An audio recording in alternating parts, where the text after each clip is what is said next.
Nahaharap sa impeachment si US President Donald Trump kasunod ng ginawang pag-atake ng Estados Unidos sa 3 nuclear sites sa Iran sa naging talumpati ni Texas Democrats Representative Al Green sa US House of Representatives. Tinukoy nito ang pagbobomba ni Trump sa Iran bilang illegal na unconstitutional. Binigyang diin ni Green na kinakailangan munang dubaan at makakuha ng approval mula sa Kongreso ang anumang hakbang ng US sa paglulunsad ng opensiba. Inihain ni Green na ang articles of impeachment laban kay Trump kung saan 344 representatives ang pumabor habang 79 ang tumutol.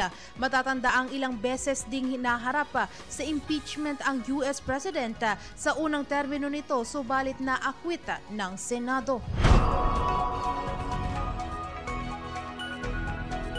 President Donald Trump dadaan sa impeachment sa Iran kasi yung pagsabog niya ng location to Iranian nuclear bomb in 3 location.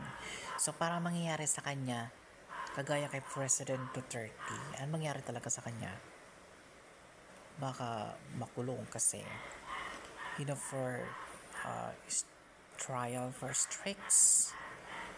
Pero isang World War III parang malabo mangyari yun kasi it was suspicious to other leader nation and what happened to believe like yung Strait of Hormuz for oil supplying for China and America ipapasara ng Iran, tapos pinipigilan ng Amerika kasi marami daw mga taong hindi makagamit ng oil.